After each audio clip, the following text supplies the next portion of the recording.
ومن يضلل فلا هادي له وأشهد أن لا إله إلا الله وحده لا شريك له وأشهد أن محمدا عبده ورسوله صلى الله تعالى عليه وعلى آله وصحبه وسلم تسليما كثيرا يا أيها الذين آمنوا اتقوا الله حق تقاته ولا تموتن إلا وأنتم مسلمون يا أيها الناس اتقوا ربكم الذي خلقكم من نفس واحدة وخلق منها زوجها وبث منهما رجالا كثيرا ونساء واتقوا الله الذي تساءلون به والأرحم إن الله كان عليكم رقيبا يا أيها الذين آمنوا اتقوا الله وقولوا قولا سديدا يصلح لكم أعمالكم ويغفر لكم ذنوبكم ومن يطع الله ورسوله فقد فاز فوزا عظيما أما بعد فأعوذ بالله من الشيطان الرجيم وكان حقا علينا نصر المؤمنين আল্লাহ পাক রব্বুল আলমিনের যাবতীয় প্রশংসা যে আল্লাহ পাক রব্বুল আলমিন মুমিনদেরকে সাহায্য করেন। আল্লাহ পাক রব্বুল আলমিন তার ওয়াদা করেছেন, প্রতিশ্রুতি দিয়েছেন মুমিনদের সাথে যে আল্লাহ পাক তাদেরকে সাহায্য করবেন দুনিয়াতে, আখিরাতে আল্লাহ পাক তাদেরকে জান্নাত দেবেন, মুমিনদেরকে দুনিয়াও দেবেন আখিরাতও দেবেন। আল্লাহ পাক রব্বুল আলামিন দুনিয়ার সুখের জীবন দান করবেন, আখিরাতের সুখের জীবন দান করবেন। এই ওয়াদা আল্লাহ পাক মুমিন মুসলিমের সাথে করেছেন, যারা সত্যিকার অর্থে মুসলিম। সালাত এবং সালাম নাজিল হোক মুহাম্মদুর রাসূলুল্লাহ সাল্লাল্লাহু আলাইহি ওয়াসাল্লামের ওপর, যাকে আল্লাহ পাক সাহায্য করেছেন ওই রকমই যেমন অন্য অন্য আম্বিয়া রসুলগণকে আল্লাহ পাক সাহায্য করেছেন। আল্লাহ পাকের ওয়াদা পূরণ করেছেন প্রিয় নবী মুহাম্মদুর রাসূলুল্লাহ সাল্লাল্লাহু আলাইহি ওয়াসাল্লাম, তার সাথী সঙ্গী সাহাবাই কেরামগণের ব্যাপারেও এই আল্লাহ পাকের ওয়াদা যে আমি আমার মুমিন বান্দাদেরকে সাহায্য করব, আমি রাসূলগণকে সাহায্য করব। সত্যিকার সাহায্যের কারণ কি, এই বিষয়টি আলোচনা করব। কারণ আমরা যেমন আখিরাতের কল্যাণ চাই তেমন দুনিয়ারও কল্যাণ চাই। কোনো মানুষ নেই যে দুনিয়ার কল্যাণ চাই না, সকল মানুষ দুনিয়ার ভালাই চাই, কল্যাণ চাই। আর মুমিন মুসলিম দুনিয়া আখিরাত উভয় জগতের কল্যাণ চায়। কোনো মুসলিমও নয়, এমন নেই যে শুধু আখিরাতের কল্যাণ চায়, দুনিয়ার কল্যাণ চায় না, এটা নয়। আর আল্লাহ পাক চাইতে বলেছেন। আল্লাহ পাক রব্বুল আলামিন সূরা বাকারাতে বলেছেন যে ফামিনান নাস মান ইয়াকুলু রব্বানা আতিনা ফিদ দুনিয়া ওয়া মা লাহু ফিল আখিরাতি মিন খালাক। মানুষের মধ্যে কতক মানুষ আছে যারা বলে রব্বানা আতিনা ফিদ দুনিয়া, আল্লাহ আমাদেরকে ইহ জগতে দাও, দুনিয়া দাও, দুনিয়ার নেতৃত্ব দাও, পয়সা দাও, ধন দাও, জন দাও, মান ইজ্জত দাও, সুস্থতা দাও। দুনিয়া চাই, শুধু দুনিয়ার ভোগ বিলাসের সামগ্রী চাই কতক মানুষ। আল্লাহ বলছেন যারা শুধু দুনিয়া দুনিয়া করে ওয়ামা লাহু ফিল আখিরাতি মিন খালাক, তাদের আখিরাতে পরকালে কোনোই অংশ নেই, কিছুই পাবে না। আমি আপনি মুসলিম আলহামদুলিল্লাহ, আমরা শুধু দুনিয়া চাই না, আখিরাত চাই, তার সাথে দুনিয়া চাই।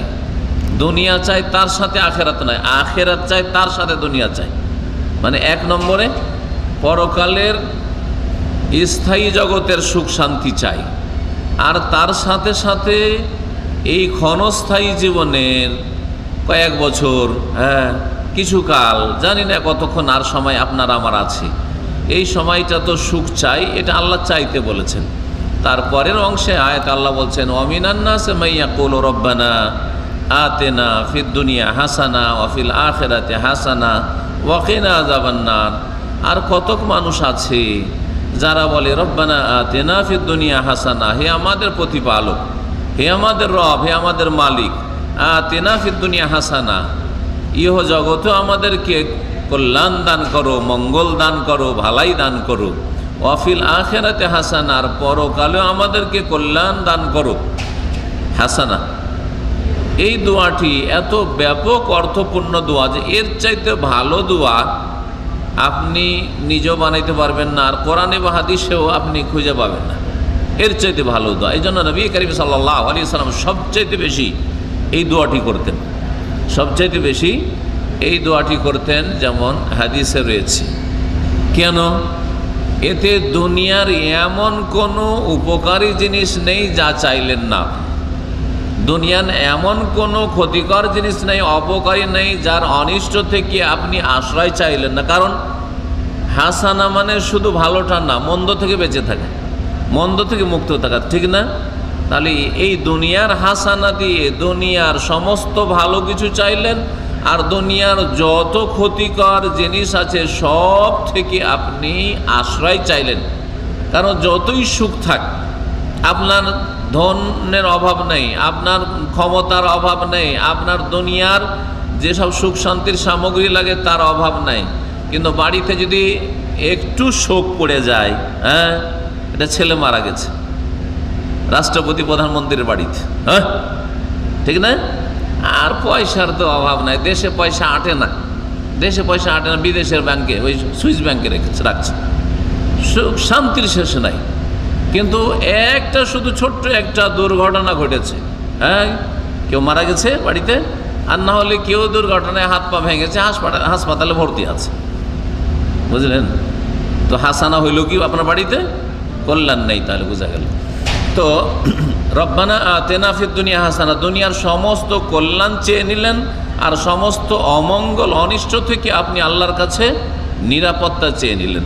ওয়াফিল আখেরাতে হাসানা, আখেরাতের সার্বিক কল্যাণ, আপনার মত থেকে শুরু করে ওই জান্নাত যাওয়া পর্যন্ত যতগুলি স্তর আছে সবগুলির সমস্ত কল্যাণ ভালোগুলি চেয়ে নিলেন। আর যত অনিষ্ট অমঙ্গল আছে, হ্যাঁ, মতের সময় গুমরাহি বিভ্রান্তি, অথবা মতের পরে জবাব দিতে না পারা, কবরে আযাব, হ্যাঁ, শাস্তি, মুনকার নাকিরের প্রশ্ন উত্তর না দিতে পারা, আর যত রকমের আযাব শাস্তি হইতে পারে কবর জীবন, বারজাখী জীবনে, হ্যাঁ। আর তারপরে আপনি চলে যাওয়ার পরে আপনার ওই চলে যাচ্ছেন ওই সময় দুশ্চিন্তা, এটাও অনিষ্ট। আপনার স্ত্রীকে নিয়ে, ছেলে মেয়ে নিয়ে, তাদের দেখার কেউ নেই, তারা এখনো নাবালক, হ্যাঁ, এতিম বিধবা, কে দেখবে? এ সমস্ত থেকে মুক্ত হওয়া, আর তারপরে জাহান্নাম থেকে বেঁচে যাওয়া, জবাব দেওয়া থেকে, জবাবদিহি থেকে বেঁচে যাওয়া, বিনা হিসাবে জান্নাত পাওয়া, হিসাব সহজ হওয়া, সমস্ত কিছু শামিল ওয়াফিল আখিরাতে হাসানাতে। আল্লাহ পরকালের সার্বিক কল্যাণ আমাদেরকে দান করো। এই দোয়া নবী করিম সাল্লাল্লাহু আলাইহি ওয়াসাল্লাম করতেন। তো দুনিয়াও চাইতে বলা হয়েছে, আখিরাতও চাইতে বলা হয়েছে। ওয়াকিনা আযাবান নার, আর জাহান্নামের আযাব থেকে রক্ষা করো। কারণ জাহান্নাম যদি সব শান্তি থাকে দুনিয়ার, কিন্তু জাহান্নামের আযাবে যদি যেতে হয় তাহলে কোনো শান্তি নেই, সব ভুলে যাবেন, কিছুই মনে থাকবে না। যেমন নবী করিম সাল্লাল্লাহু আলাইহি ওয়াসাল্লাম হাদিসে আছে, সময় পেলে একদিন জাহান্নাম সম্পর্কে আলোচনা করব। তো যারা দুনিয়ার সবচেয়ে সুখী ব্যক্তি ছিল, সবচেয়ে সুখী ব্যক্তি দুনিয়ার সবচেয়ে সুখী ব্যক্তি, চিন্তা করেন, দুনিয়ার সবচেয়ে শক্তিশালী তাহলে শাসক, হ্যাঁ, সবচেয়ে বেশি ধনাঢ্য, সেই ব্যক্তিকে জাহান্নামে একবার ডুবিয়ে উঠা হবে, আর জিজ্ঞাসা করা হবে যে কোনোদিন সুখ শান্তি পেয়েছো? যে জীবনে সুখ পাইনি, জীবনে সুখ পাইনি, এত সুখ করেছে, ভোগবিলাস করেছে দুনিয়া, সব, হ্যাঁ, হারিয়ে যাবে, তার মনেই থাকবে না যে কোনোদিন সুখ পেয়েছি। জাহান্নামের এই মহাশাস্তি। এই রকমের বিপরীতটা হবে দুনিয়ার সবচেয়ে বেশি দুঃখী, দুনিয়ার সবচেয়ে বেশি দুঃখী যখন জান্নাতে যাবে, যাওয়ার পরে ওকে আল্লাহ জিজ্ঞাসা করবে যে কোনোদিন কষ্ট পেয়েছো? জীবনের সমস্ত কষ্ট ভুলে যাবে, হ্যাঁ, সমস্ত কষ্ট ভুলে যাবে, বলছে জীবনে কোনো কষ্ট পাইনি। এই হচ্ছে জান্নাতের সুখ শান্তি, আর এই হচ্ছে জাহান্নামের আযাব। তো বলছিলাম যে অফিল আখিরাতে হাসানা ওয়াকিনা আযাবান নার, আখিরাতের কল্যাণ চাইলেন, তার আগে দুনিয়ার কল্যাণ চাইলেন, জাহান্নামের আযাব থেকে মুক্তি রক্ষা চাইলেন। এর চাইতে ভালো দোয়া কিছু হইতে পারে। বেশি বেশি এই দোয়া করে, সেজদাতে দোয়া করবেন, সালাম ফিরার আগেখানে তাশাহুদে বসে আত্তাহিয়াত এবং সালাত আলা নবী দুরুদের পরে দোয়া করবেন। এই লাইলাতুল কাদারে বেশি বেশি দোয়া করবেন, আল্লাহুম্মা ইন্নাকা আফুউন তুহিব্বুল আফা ফাফু আন্নি। যেমন নবী করিম সাল্লাল্লাহু আলাইহি ওয়াসাল্লাম তার প্রিয়তমা স্ত্রী মা আয়েশা রাদিয়াল্লাহু তাআলা আনহাকে শিখিয়েছিলেন, যখন তিনি জিজ্ঞেস করেছিলেন যে ইয়া রাসূলুল্লাহ আরায়তা ইন উরিতু লাইলাতুল কদর বা ইন আদরাকতু লাইলাতুল কদর, লাইলাতুল কদর যদি পাই তো ফামাযা আকুলু ফি, তাতে আমি কি বলবো? তো নবী সাল্লাল্লাহু আলাইহি ওয়াসাল্লাম বলছেন কুলি, এই দোয়াটি বলবে, ছোট্ট দোয়া কিন্তু এতেও সার্বিক কল্যাণ আছে। আল্লাহুম্মা ইন্নাকা আফুন, হে আল্লাহ তুমি বড় মার্জনাকারী, তুমি বড় মাফকারী। আফুন থেকে মাফ শব্দটি বাংলায় মাফ করে দাও, ক্ষমা করে দাও। আল্লাহ তুমি বড় ক্ষমাকারী। আল্লাহুম্মা ইন্নাকা আফু তুহিব্বুল আফওয়া, তুমি ক্ষমা করাকে ভালোবাসো। আমরা ক্ষমা করা ভালোবাসি না। কেউ যদি আমাদের ক্ষতি করে তো প্রতিশোধ নেওয়া ভালোবাসি, হ্যাঁ, তার ক্ষয়ক্ষতি হোক ভালোবাসি, নিজে না পারলে আর কারো দ্বারা ক্ষয়ক্ষতি হোক। হয়তো আপনি পারলেন না আপনার কোনো দুশ্মনকে, কিন্তু আর কোনো জালেম দ্বারা ওই আপনার দুশ্মনের ক্ষয়ক্ষতি হইল, তখন আপনি খুব আনন্দিত, হ্যাঁ, যে ভালো হয়েছে, মজা হয়েছে, ঠিক হয়েছে, আপনার খুব মজা লাগছে, কিন্তু ঠিক না? তো মানুষের স্বভাব হচ্ছে প্রতিশোধকে ভালোবাসে, বদলা নেওয়াকে ভালোবাসি, হ্যাঁ, দুশ্মনের ক্ষয়ক্ষতিকে ভালোবাসি। কিন্তু আল্লাহ রাব্বুল আলামিন ক্ষমা করে দেওয়াকে ভালোবাসেন। সারা জিন্দগি দুশ্মনী করে ইসলামের, মুসলিমের, আল্লাহ রসুলের, হ্যাঁ, দুশ্মনী করেও যদি, ইসলামের ক্ষয়ক্ষতি করে, মুসলিমের ক্ষয়ক্ষতি করেও যদি আল্লাহর দিকে ফিরে আসে, তুহিব্বুল আফওয়া, আল্লাহ পাক ক্ষমা করে দেওয়াকে ভালোবাসেন। আল্লাহ পাক ক্ষমা করে দেওয়াকে ভালোবাসেন। এ হচ্ছে আল্লাহ পাকের অসীম রহমত। ফাফু আন্নি, সুতরাং আল্লাহ তুমি আমাকে মাফ করে দাও, তুমি আমাকে ক্ষমা করে দাও। এই দোয়া মুখস্থ আছে? কার কার মুখস্থ আছে? একটু হাত ওঠান তো। কই, এই দোয়া যদি মুখস্থ না থাকে তো কি লাইলাতুল কাদার করবেন, কি সবে কাদার করবেন? হবে আল্লাহুম্মা ইন্নাকা আফুন, মুখস্থ করে আল্লাহুম্মা ইন্নাকা আফুন তুহিব্বুল আফওয়া ফাফু আন্নি। 7টা কালেমা, 7টা কথা শুধু, হ্যাঁ। আল্লাহুম্মা, হে আল্লাহ, ইন্নাকা নিশ্চয় তুমি, আফুগুন ক্ষমাশীল, ক্ষমাকারী, তহিব্য ভালোবাসো, আল আফওয়া ক্ষমা করাকে, ফাফু সুতরাং ক্ষমা করে দাও, আন্নি আমাকে। জি, আর বহু বচন আপনি আপনার স্ত্রী, ছেলে মেয়েকে সামিল করতে চান। ইমাম সাহেবরা যখন দোয়া করে, কোনুতে দোয়া করে, তখন সবাইকে, মুসল্লিদেরকে সামিল করতে চায়, সেই জন্য বহু বচন করে বলে আল্লাহুম্মা ইন্নাকা আফুন তুহিব্বুল আফওয়া ফাফু, কি বলে? আন্না বলে, আন্নি আমাকে ক্ষমা করে দাও, আন্না আমাদেরকে ক্ষমা করে দাও। আল্লাহুম্মা ইন্নাকা আফুন তুহিব্বুল আফওয়া ফাফু আন্না। তার সাথে সাথে বেশি বেশি দোয়া করবেন, রব্বানা আতিনা ফিদ দুনিয়া হাসানা ওয়া ফিল আখিরাতি হাসানা ওয়া কিনা আযাবান নার। দুনিয়ার যে বাকি জীবনটা আছে, এতে আল্লাহ সার্বিক কল্যাণ দান করো, আখিরাতের কল্যাণ দান করো, জাহান্নামের আযাব থেকে রক্ষা করো। আল্লাহ পাক রব্বুল আলামিন দুনিয়া আখিরাতে আমাদেরকে যেন তার খাস রহমত করেন, সাহায্য করেন, হেফাজত করেন। আল্লাহ দ্বীনের ওপর আমাদেরকে যেন প্রতিষ্ঠিত রাখেন, কায়েম রাখেন, অটলতা দান করেন। দুনিয়ার কল্যাণটা হচ্ছে মানুষের নগদ, আর মানুষের প্রকৃতিতে আছে নগদ ভালোবাসে, নগদ ভালোবাসে। আমরা 1 মাস পরে বেতন পাচ্ছি, তাতেই অনেকের আরে কখন পাবো রে, একটা দিন লেট যদি হয়ে যায়, আরে 25 তারিখ হয়ে গেলো, বেতন আসে না কেন? বেতন আসে, ঠিক না? বেতন আসে না, বেতন মাস শেষ হয়ে যাচ্ছে, বেতন আসে না। যারা ডেলি বেতন পায়, আপনাদের মালিকরা যদি ডেলি, মানে যারা জনমজুর করে, যেমন ওই সিস্টেমে জনমজুরও অনেকেই জালেম আছে, কাজ করিয়ে নিয়ে পয়সা দেয় না। অথচ নবী করিম সাল্লাল্লাহু আলাইহি সাল্লামের আদর্শ হচ্ছে, হুকুম হচ্ছে যে আতুল আজিরা আজরাহু কাবলা আজিফ ফারাকাহ, মজদুরকে, যাকে দিয়ে কাজ করালি, তোমার কর্মচারীকে তার পারিশ্রমিক দিয়ে দাও, বেতন দিয়ে দাও, কাবলা আজিফ ফারাকাহু, তার ঘাম শুকাবার পূর্বে। ইবনে মাজার হাদিস। ঘাম, এই হচ্ছে ইসলাম। ইসলাম সে মুসলিম হোক আর অমুসলিম হোক, ইহুদি হোক আর খ্রিস্টান, সেটা দেখার বিষয় নেই। তোমার কাজ করেছে, কাজের বিনিময়ে পয়সা নেবে, তার ধর্মের বিনিময়ে পয়সা নেবে না। সুতরাং তার ধর্ম দেখে না, কাজ করিয়েছ, মুসলিমকে দিয়ে করিয়েছ না অমুসলিমকে দিয়ে করিয়েছ, যাকে দিয়ে করাও না কেন, তার মজদুরি ঘাম শুকাবার আগেই দিয়ে দাও। এই সুবিচার এবং এই ন্যায় নীতি ইসলাম শিখিয়েছে 1400 বছর আগে। তো বলছিলাম যে নগদ আমরা ভালোবাসি। নগদ যদি আমাদেরকে প্রতিদিন পয়সা দিয়ে দেয় তো খুব ভালো লাগে, হ্যাঁ, ভালো লাগে না? লাগে না? ভালো লাগে। কিন্তু ধারের জিনিস অত ভালো লাগে না, হ্যাঁ। তো আপনাকে যে এইটা আপনার আমার সকলের নেচার, কিন্তু তো এটাই যখন আপনার আমার প্রকৃতি, তো মোহরানার ক্ষেত্রে বাকি মোহরে কেন বিয়ে করছেন? হ্যাঁ, কাপুরুষের মতো এই বাকি মোহরে কেন বিয়ে করছেন বলেন তো দেখি? ওই আপনার নতুন যে ঘরের মেহমান আসছে, অতিথি আপনার নতুন স্ত্রী হয়ে আসছে, সে কি নগদ ভালোবাসে না? তার কি সেটা স্বভাব না? সে কি মানুষ নয়? ওটাও তার স্বভাব। আপনার বাড়িতে আসার পরে আরে আমার স্বামী কি করে চাইবো, চাওয়া তো যাবে না। সম্পর্ক খারাপ থাকলেও ভালো করার চেষ্টা করবে, মোহর মাফ করে দিই। হ্যাঁ, আর সম্পর্ক ভালো থাকলে তো বলার কথা নেই। আর আরে তুমি আবার মোহর কি দিবে? না লাগবে না মোহর, বলবে না? হ্যাঁ, খাতির হয়ে যাওয়ার পর বলবে।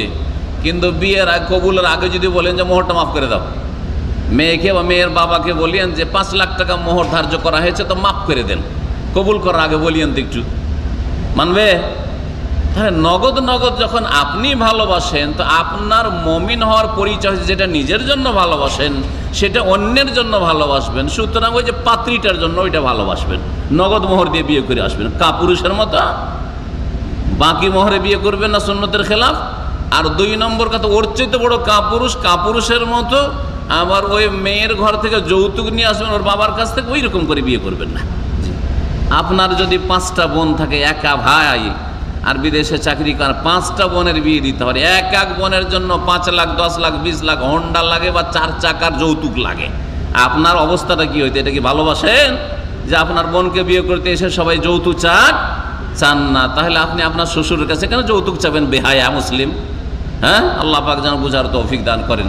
সুতরাং এই হারাম খাবেন, এই রিজিক হারাম, যৌতুকের রিজিক হচ্ছে হারাম। আর নগদ দিয়ে দেওয়াই হচ্ছে, নিজে যেমন নগদ পাওয়া আমাকে ভালো লাগে, নগদ যদি আমি আমার পারিশ্রমিক পেয়ে যাই, ঠিক তেমনই আপনার স্ত্রীকে নগদ মোহর দিয়ে বিয়ে করে। যারা বিয়ে করেন নেই, নগদ মোহর দিয়ে বিয়ে করবেন। আর যারা বিয়ে করেছেন আর বাকি মোহরে বিয়ে করেছেন, এবার ছুটি দিয়ে প্রথম কাজ হচ্ছে মোহর পরিশোধ করে দেওয়া। কারণ এটা ঋণ, লোন। আপনি আমার কাছে টাকা পাবেন, ফেলে রাখবেন 10-20 বছর ধরে, যে যখন ইচ্ছা হবে দিয়েন, আপনি যখন ইচ্ছা দিয়েন। হ্যাঁ, মাফ করবেন। তারপরে স্ত্রীর কাছে কেন এই আশা করে বসে আছে? এটা তো লোন। আর এই সুন্নতের খেলাফ কাজ করেছেন। সুতরাং মোহর যারা বাকি রেখেছেন, ফাঁকিবাজি না করে দেশে গিয়ে মোহরটা নগদ দিয়ে দিবেন। আর যারা বিয়ে করেননি তারা নগদ মোহরে সুন্নতি তরিকায় বিয়ে করবেন, আল্লাহ বরকত দেবেন। বলছিলাম যে আল্লাহ পাক রব্বুল আলামিনের সাহায্য দুনিয়া, এটা হচ্ছে নগদ ক্যাশ, সবাই ভালোবাসে। আর বর্তমান যুগে মুসলিম জাতির যে পরিস্থিতি সারা বিশ্বে, তাতে মুসলিম জাতি নগদ থেকে বঞ্চিত। মুসলিম জাতি নগদ থেকে বঞ্চিত। নগদ হচ্ছে আল্লাহর পক্ষ থেকে সাহায্য, হ্যাঁ, নগদ হচ্ছে মান ইজ্জত সম্মান, হ্যাঁ, নগদ হচ্ছে নেতৃত্ব, দুনিয়ার নেতৃত্ব, দুনিয়ার লিডারশিপ ইহুদি নাসারাদের হাতে, বিশ্বের। হ্যাঁ, মুসলিমদের হাতে না। মুসলিমরা গোলাম। মুসলিমদের রাষ্ট্র অনেক থাকলেও ব্যক্তি পর্যায়েও, সামাজিকভাবে, পারিবারিকভাবেও আর রাষ্ট্রীয়ভাবে সবভাবে ওদের কাছে, কাফেরদের কাছে মানে গোলামের মতো জীবন, তাদের কাছে দুর্বল। হ্যাঁ, তাদের শরণাপন্ন হওয়া ছাড়া উপায় নেই। তো মুসলিমদের এই অবস্থাটা কেন? এইরকম অবস্থায় কি রাসূলুল্লাহ সাল্লাল্লাহু আলাইহি ওয়াসাল্লাম আমাদেরকে ছেড়ে গেছেন? এই অবস্থায় কি রাসূলুল্লাহ সাল্লাল্লাহু আলাইহি ওয়াসাল্লাম খলিফা আবু বকরকে ছেড়ে গেছেন? তো আবু বকর কি করে খলিফা হইলেন? হ্যাঁ, বলেন। ওমর রাদিয়াল্লাহু তাআলা কি করে খলিফা হইলেন? আর ওমর রাদিয়াল্লাহু তাআলার মতো খলিফা মাঠে ঘাটে কোথাও শুয়ে আছে, খেজুর গাছের তলায় শুয়ে আছে, একটা চাটায় পাটিতে শুয়ে আছে, আর শরীরে দাগ পড়ে গেছে, আর ওকে বলে রোমান শক্তিকে ভয় লাগছে। বর্তমান যুগের সবচেয়ে বড় যারা পৃথিবীর শক্তি ধরেন, ওই রকম শক্তি হচ্ছে তখনকার রোমান পরাশক্তি। হ্যাঁ, ভয়ে কাঁপছে। ওয়াইন্নাহু লা ইয়াখাফু মালিকু বানিল আসফারি। এটা আবু বকর উমরের যুগে নাই, রাসূলুল্লাহ সাল্লাল্লাহু আলাইহি ওয়াসাল্লামের যুগে, মদিনার জীবনে যে মুহাম্মদুর রাসূলুল্লাহ সাল্লাল্লাহু আলাইহি ওয়াসাল্লামকে বলে মালিক বানিল আসফার, রোমানদের রাজা, সবচেয়ে বড় শক্তি সেই যে রোমানদের রাজাও ভয়ে থরথর করে কাঁপছে। এটা হচ্ছে নগদ পুরস্কার আল্লাহর পক্ষ থেকে। এই নগদ পুরস্কার থেকে আজকে মুসলিমরা কেন বঞ্চিত? তারপরে মুসলিমরা নিজ নিজ দেশে, অধিকাংশ মুসলিমরা ব্যক্তি পর্যায়ে, পারিবারিক ক্ষেত্রেও, সামাজিক ক্ষেত্রেও নির্যাতিত, মজলুম। মুসলিম মার খাচ্ছে, হয় কাফেরের কাছে মার খাচ্ছে, আর না হলে মুনাফিকদের কাছে মার খাচ্ছে, না হলে মুসলিম ভাইদের কাছে মার খাচ্ছে। এক মুসলিম আর এক মুসলিমকে মারছে, জুলুম অত্যাচার করছে। সামাজিকভাবে সামাজিক দ্বন্দ্ব, পারিবারিক দ্বন্দ্ব, অর্থ নিয়ে দ্বন্দ্ব, রাজনীতি নিয়ে দ্বন্দ্ব, পার্টি নিয়ে দ্বন্দ্ব। এক দল আর এক দলকে মারছে, যেই মারুক না কেন, বাইরের দুশ্মন মারুক, ঘরের দুশ্মন মারুক, দুনিয়ার দুশ্মন মারুক, অথবা ধর্মের দুশ্মন মারুক, হ্যাঁ, আকীদার দুশ্মন মারুক, এই মুসলিমরা মুসলিমদের কাছ থেকে মার খাচ্ছে। অথবা আল্লাহর দুশ্মন কাফের ইহুদি নাসারা মুশরিক পত্তলিকদের কাছ থেকে মার খাচ্ছে, এই রকম নির্যাতন কেন, সাহায্য আল্লাহর পক্ষ থেকে কেন নেমে আসে না? এই হচ্ছে জিজ্ঞাসা। এর উত্তর আজকে দেব কয়েকটি পয়েন্ট। আল্লাহর পক্ষ থেকে সাহায্য নেমে আসার সত্যিকার উপায় খুঁজতে হবে। সত্যিকার উপায় এই নয় যে আপনার দেশে বেশি অস্ত্র আছে, অস্ত্র চালাবার মতো ওইরকম সেনাবাহিনী আছে একবারে জাঁতরেল না, এইটা দিয়ে কোনোদিন সাহায্য নেমে আসবে না। হ্যাঁ, এটা 2 নম্বরে রাখেন, 2 নম্বর রাখেন। এই দিয়ে কোনোদিন মুসলিম জাতি জিতেনি, না নবীর আমলে জিতেছে, আর না আবু বকরের আমলে, না উমরের আমলে, না উসমানের আমলে, না আলীর আমলে, কোন আমলে, খোলাফায়ে রাশিদিন আমলে, না বানু উমাইয়াদের যুগে, না আব্বাসী খেলাফতের যুগে মুসলিমরা নিজের দুনিয়ার পার্থিব অস্ত্র শস্ত্র দিয়ে, সেনাবাহিনী দিয়ে, মুজাহিদিনদের শক্তি দিয়ে, জনবল দিয়ে, ধনের বল দিয়ে বিজয় লাভ করেছে, এটা কোনোদিন হয়নি। বরং সাহায্য কোথা থেকে আসে? কে বলতে পারে সাহায্য কোত্থেকে আসে? ওমান নাসর ইল্লা মিন ইনদিল্লাহ, কোরআন একটা আয়াত বলছে, আল্লাহ বলছে ওমান নাসর, সাহায্য হয় না ইল্লা মিন ইনদিল্লাহ, কোনখান থেকে? আল্লাহর নিকট থেকে সাহায্য নেমে আসে। তাহলে সাহায্য নেমে আসে, সাহায্য কোত্থেকে নেমে আসে? 7 আসমানের ওপর থেকে, আরশে আজিম থেকে, আল্লাহ পাকের পক্ষ থেকে নেমে আসে সাহায্য। এই সাহায্য আল্লাহর কাছ থেকে চেয়ে নিতে হবে। বদরে যেখান থেকে সাহায্য নেমে এসেছিল, ওহদে যেখান থেকে নেমে এসেছিল, খন্দকের যুদ্ধে যেখান থেকে সাহায্য নেমেছিল, মক্কা বিজয়ের সময় যেখান থেকে, যেই সূত্র থেকে আর যেই উৎস থেকে সাহায্য নেমে এসেছিল, আর হুনাইনের সময় যে সাহায্য নেমে এসেছিল, ওখান থেকে সাহায্য চেয়ে নিতে হবে। আল্লাহ পাক রব্বুল আলামিন বদরে সাহায্য করেছেন।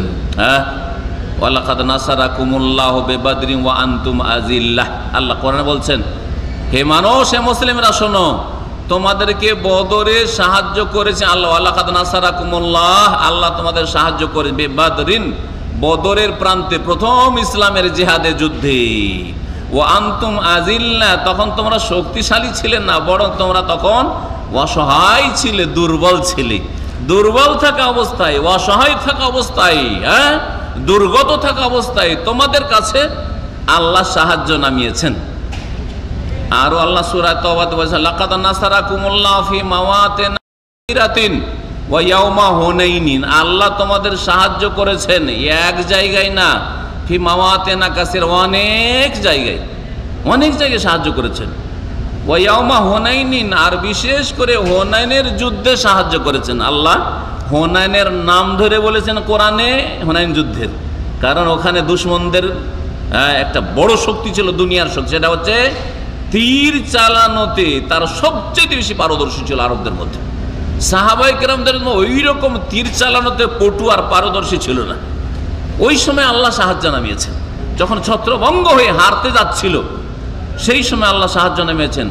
ওয়ালাকাদ নাসারাকুম ফি মাওয়াতিন কাসীরা, অনেক জায়গায়, ওয়া ইয়াউমা হুনাইনিন, আর হুনাইনের যুদ্ধে আল্লাহ সাহায্য করেছেন, বদরেও সাহায্য করেছেন। তো যে আল্লাহ এত অসহায় মুসলিম থাকা অবস্থায়, দুর্বল থাকা অবস্থায়, এবং দুনিয়ার পার্থিব শক্তি কাফেরদের হাতে, তায়েফের লোকদের, হুনাইনের এলাকার লোকদের হাতে ছিল, সেই সময় সাহায্য করেছেন, তাহলে কেন এখন সাহায্য করবেন না আল্লাহ পাক রব্বুল আলামিন? কেন সাহায্য নেমে আসে না?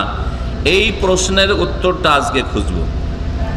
আল্লাহ পাক ওয়াদা করেছে, কথা শুরুতে বলেছে, ওয়াকান হাক্কান আলাইনা নাসরুল মুমিনিন, সূরা রুমের আয়াত নম্বর 47। আল্লাহ বলছেন, ওয়াকান হাক্কান আলাইনা, আমার ওপর হচ্ছে ফরজ।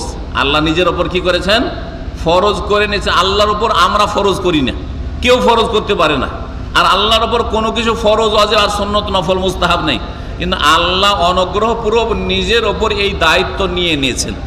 যেমন আপনি যদি নিজের উপর দায়িত্ব নিয়ে নেন যে আমি এই কাজটা করব, অথচ আপনার ফরজ ছিল না, আমি আমার একজন মুসলিম ভাইয়ের 1 লাখ টাকা দিয়ে সাহায্য করবো, এটা আমি জরুরি মনে করছি, কারণ সে অসহায়। তো এইরকম এটা হচ্ছে আপনার যেমন অনুগ্রহ, নফল কাজকে আপনি নিজের উপর দায়িত্ব কাঁধে নিয়ে নিয়েছেন, আল্লাহ পাক রব্বুল আলামিন তার অনুগ্রহপূর্বক বলছেন হাক্কান আলাইনা, মানে ওয়াজিবান আলাইনা, আমার ওপর ফরজ হচ্ছে নাসরুল মুমিনিন, কার সাহায্য করা? ইমানদারদের সাহায্য করা। তাহলে প্রথম কথা ইমানদার হইতে হবে। ইমানদার কাকে বলে? শিরিক করলে ইমানদার হয়? শিরিক করে ইমানদার হয় বলেন? মুসলিম বলছে আমরা তো জাতিতে মুসলিম, কিন্তু কবরে সেজদা করে, হ্যাঁ, কবরে ছেলে মেয়ে খুঁজে, যে ছেলে মেয়ে কবর থেকে পাওয়া যাবে, কবরওয়ালা থেকে, পীর বাবা দিবে, হ্যাঁ, রোগ ভালো হবে কবরে মাজারে গেলে, তো মুসলিম মমিন না? মমিন না। আল্লাহ মমিনের সাহায্য করে বলেছে, হচ্ছে কমিন। আমাদের সাথে কমিনা না বলে না, ওখান থেকে কমিন, হ্যাঁ, মমিন না কমিন। তা আল্লাহ পাক মমিনদের সাহায্য করবেন। আল্লাহ পাক মমিনদেরকে হিদায়াত যাদের মাধ্যমে করেছেন, আম্বিয়া রসুলগণ, তাদের সাথে আল্লাহ ওয়াদা করেছেন সাহায্যের। আল্লাহ বলছেন সূরা গাফির আয়াত নম্বর 51-52-তে, সূরা গাফির অপর নাম হচ্ছে সূরা মুমিন।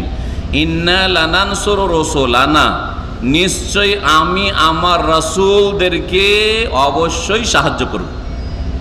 আমি আমার রাসূলদেরকে নূহ আলাইহিস সালাম থেকে শুরু করে, নূহ আলাইহিস সালাম থেকে শুরু করে শেষ নবী মুহাম্মদ সাল্লাল্লাহু আলাইহি ওয়াসাল্লাম, সমস্ত রাসূলকে আল্লাহ বলছে আমি সাহায্য করব। দেখেন ইব্রাহিম আলাইহিস সালামকে সাহায্য করেছেন, আগুন থেকে উঠিয়ে দিয়েছে, হ্যাঁ। মূসা আলাইহিস সালামকে ফিরআউনের মতো এত বড় জালেম থেকে আল্লাহ পাক রক্ষা করেছেন। ফিরআউন শুধু মূসাকে না, মূসার জাতি বনি ইসরাইলকেও কিভাবে সাহায্য করেছেন। ইউসুফ আলাইহিস সালামকে আল্লাহ পাক কিভাবে সাহায্য করে। এইভাবে যে কোনো নবী রাসূলগণের ইতিহাস দেখেন, আল্লাহ বলছেন আমি আমার রাসূলদেরকে সাহায্য করব। ওয়াল্লাযিনা আমানু, আর যারা ঈমান নিয়ে এসেছে তাদেরকে সাহায্য করব। কোথায়? জগৎ হচ্ছে দুইটা, দুনিয়া আর আখিরাত। কোথায়? শুধু আখিরাতে, হ্যাঁ, বলছেন ফিল হায়াতিদ দুনিয়া, ইহ জগতে, দুনিয়াতেও। এ কথা আল্লাহ না বললে অস্পষ্ট থাকতো, তাই না? বলছেন যে ফিল হায়াতিদ দুনিয়া, দুনিয়াতেও আমি সাহায্য করব। ওয়া ইয়াউমা ইয়াকুমুল আশহাদ, আর সেই দিনেও সাহায্য করব আমি রাসূলদেরকে এবং রাসূলদের অনুসারী মুমিন মুমিনাতকে, যেই দিন সাক্ষীরা আল্লাহর সামনে দাঁড়াবে। সাক্ষীরা সাক্ষী দেওয়ার জন্য দাঁড়াবে, মানে কিয়ামতের দিনে, বিচার দিবসে, সেই দিনও আল্লাহ পাক সাহায্য করবেন। তাহলে আল্লাহর সাহায্য দুনিয়াতে, আখিরাতে, ইহকাল, পরকালে রয়েছে মুমিনদের জন্য, আম্বিয়া রাসূলগণের জন্য।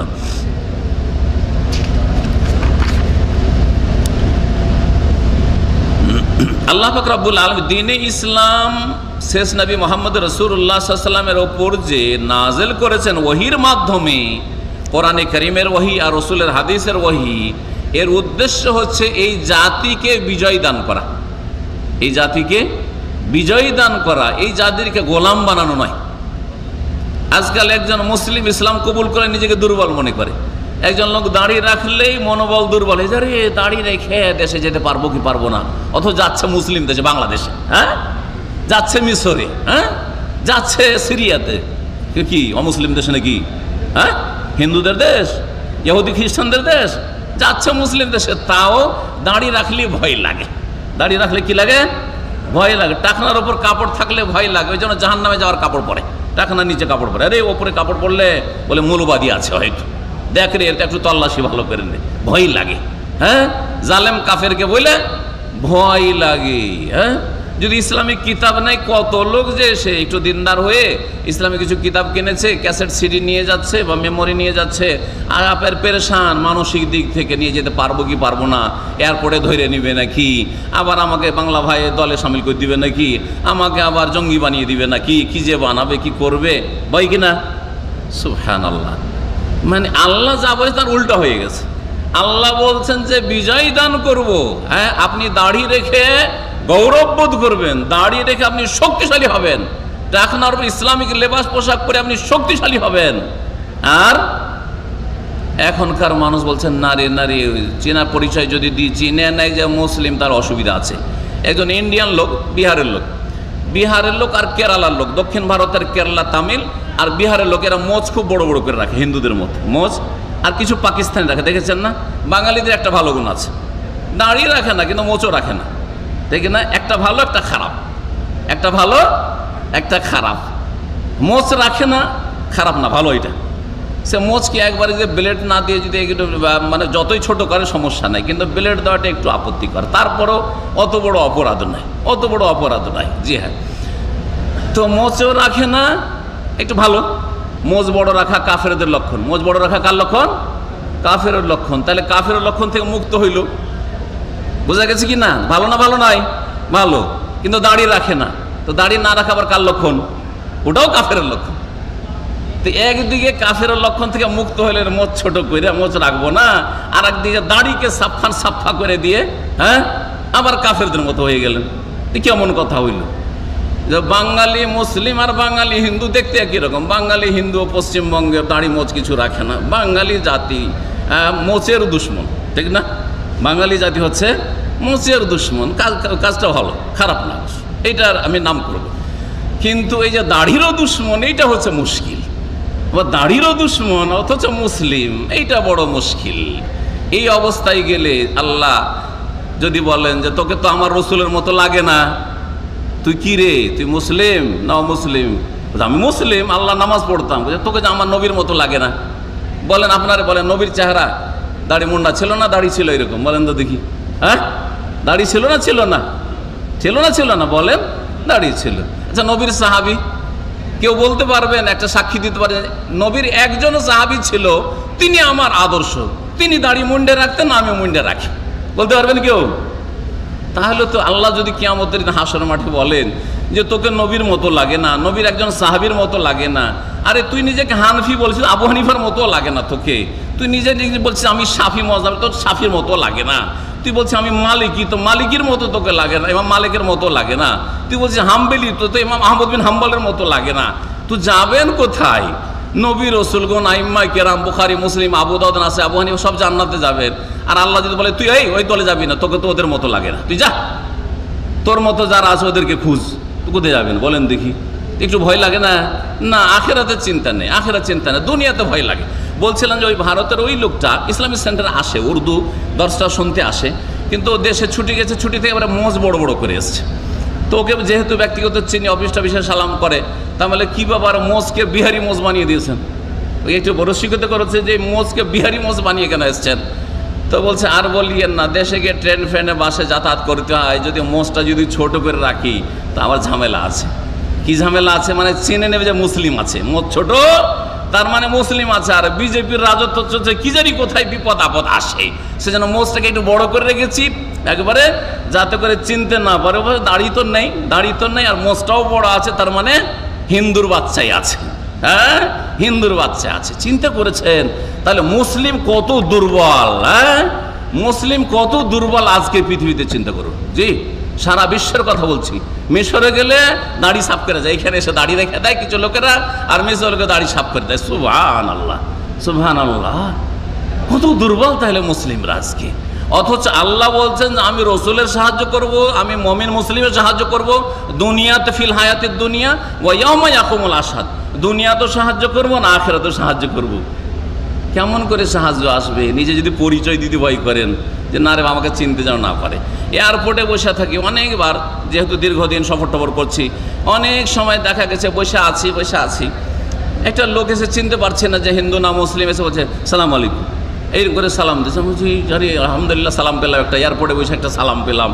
সৌদি আরবে তো নাই অনেক সালাম পাওয়া যায়, কিন্তু ভারতের মতো এয়ারপোর্টে ধরেন, বা ধরেন অমুসলিম কোনো দেশে আছেন আপনি, ভারত ছাড়াও ইউরোপ বা অন্য কোনো কান্ট্রিতে, যেখানে গিয়ে তো থাইল্যান্ডে আছেন বা কিছু এইরকম জায়গায় আছেন আপনি, আর সেখানে যদি আপনাকে সালাম দেয় কেউ, তো আশ্চর্যের বিষয়, তো ভালোই লাগবে যে সালাম পেলে, একটা তো মুসলিম ভাই পেলাম এতগুলির মধ্যে, চিনতে পারি আর নাই পারি, দাঁড়িয়ে নাই হয়তো।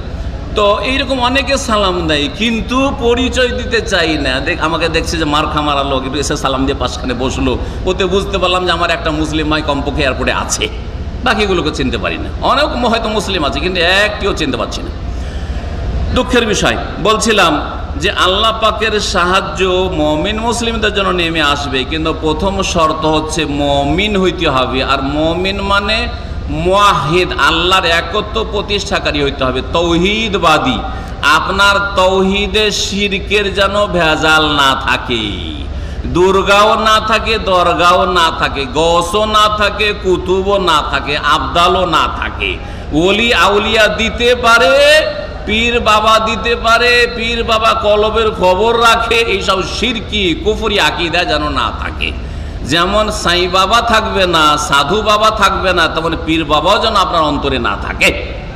আল্লাহ থাকবে এবং রসুল থাকবেন আপনার করছে, এক আল্লাহর ইবাদত করবেন আর এক রসুলের তরিকায় চলবেন। এইরকম যদি মুয়াহিদ তৌহিদ প্রতিষ্ঠাকারী মুসলিম হয়ে যান।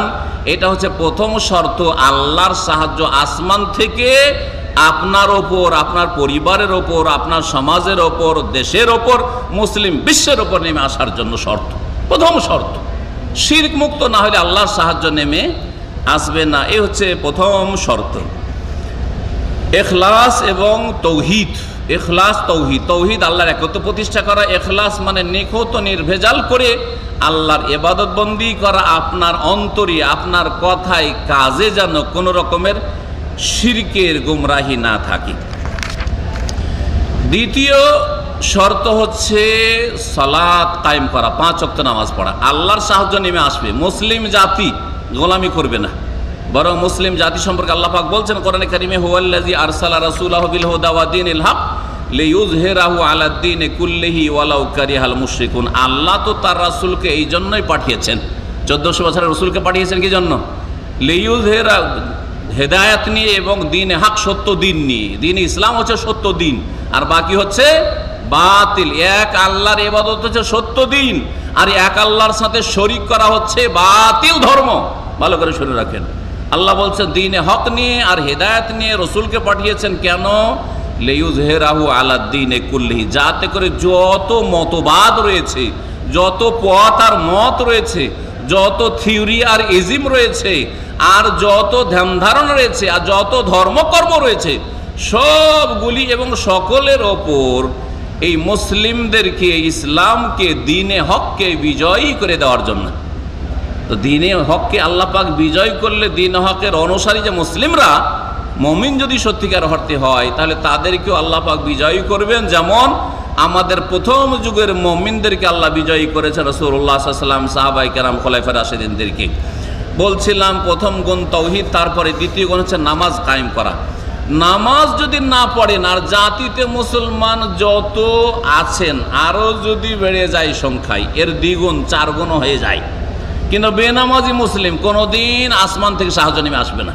বেনামাজি মুসলিমদের জন্য সাহায্য জীবনে কোনোদিন নেমে আসবে না, এই আশা করিয়েন না যে দেশের অবস্থা পরিবর্তন হবে, জুলুম অত্যাচার চলছে দূর হবে। যখনই হোক না কেন, যে কোনো দেশের অবস্থা হোক না কেন, সিরিয়ার অবস্থায় হোক, আর ইরাকের অবস্থায় হোক, আর ফিলিস্তিনের প্যালেস্টাইনের অবস্থা হোক, আর আপনার বর্মার অবস্থায় হোক, আর বাংলাদেশই বলেন, আর ভারতই বলেন, যে কোনো দেশের অবস্থা বলেন, অবস্থার পরিবর্তন হবে না যতক্ষণ পর্যন্ত ব্যক্তি জীবনের পরিবর্তন না ঘটাবেন। বেনামাজি জীবন ছেড়ে দিয়ে নামাজি জীবন যতক্ষণ না তৈরি করবেন। বেনামাজি মুসলিমের সাথে কখন আল্লাহ ওয়াদা করেননি যে তোমরা বেনামাজি হয়ে থাকবা, তোমাদেরকে সাহায্য করবো না, কখনো না। ভালো করে শুনে রাখেন। সুতরাং মুসলিম জাতিকে নামাজি হইতে হয়।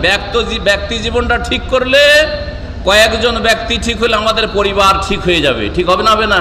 আমিও নামাজি, আমার স্ত্রী নামাজি, আমার ছেলে মেয়ে নামাজি, পরিবার ঠিক হলো না? হলো না? আমার বলবেন শেখের পরিবার ঠিক, আপনার ওই রকম। হ্যাঁ, আপনিও ঠিক, আপনিও নামাজি, আপনার ছেলেও নামাজি, আপনার মেয়েও নামাজি, আপনার স্ত্রীও নামাজি। ঠিক হলো না? হলো না? একটা পরিবার গঠন হয়ে গেল, ইসলামিক পরিবার। যখন কয়েকটা পরিবার আপনারা আছেন, একটা গ্রামে আছে কয়েকটা পরিবার, যখন ওই রকমই নামাজি হয়ে গেল, তো একটা সমাজ নামাজি হয়ে গেল।